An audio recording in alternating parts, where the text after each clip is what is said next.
It's Lent, and today we're talking about almsgiving and fasting. I've got a few new ideas for you on that. Stay tuned.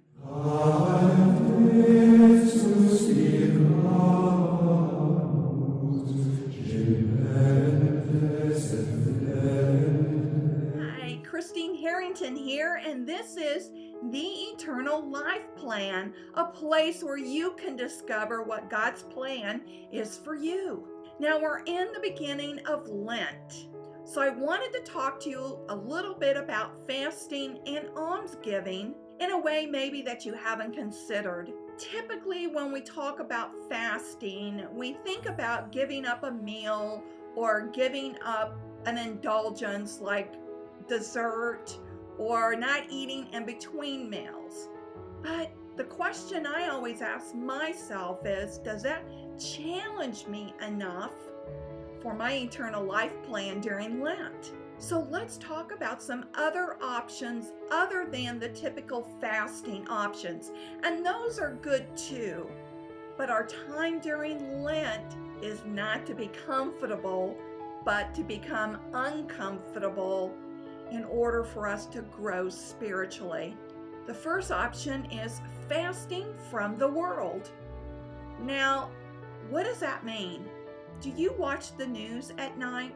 Do you typically watch maybe 1 to 2 hours of news on your favorite cable news channel? Well, instead of sitting down and watching the news, which is nothing but negative anyhow, and it pulls you into the world even deeper, take a news sabbatical during Lent.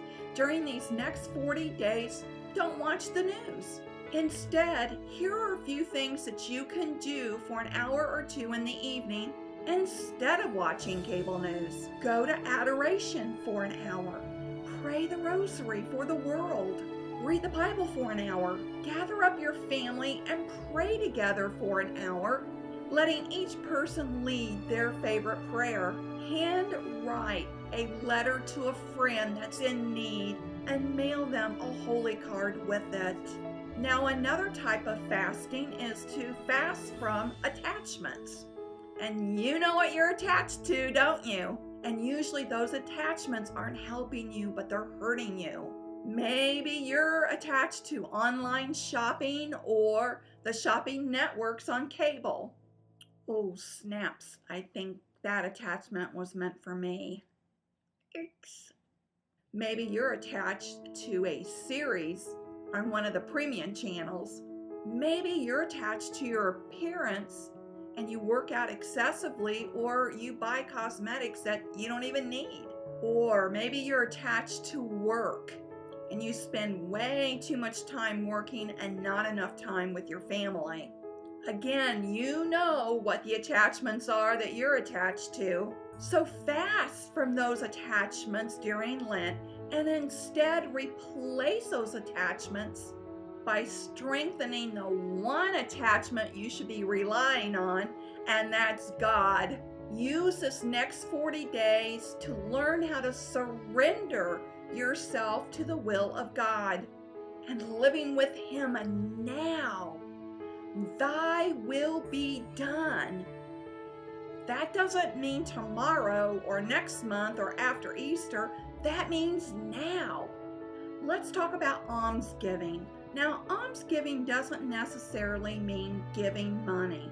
If giving money is difficult for you during this Lenten season, then give your time instead. You can give your time to a church ministry, to a hospital, volunteering your time for an organization that helps the needy, either a homeless shelter, a soup kitchen, or maybe a women's shelter. Give your time wherever in your community there's a need. For some, giving money is easy. So perhaps God is calling you to do something more than doing the easy thing of giving money. Maybe He's asking you to give your time instead. Remember, Lent is about making ourselves uncomfortable in order for us to grow towards God and depend on God. So think about where you can give the most in almsgiving by doing the uncomfortable, not the comfortable. Now, what do you think of these ideas that I've shared with you today? And if you have more suggestions, would you mind leaving them in the comments below? And if you're new to my channel, I invite you to hit that subscribe button. And remember, this life is temporary. Eternal life is forever. Got a plan?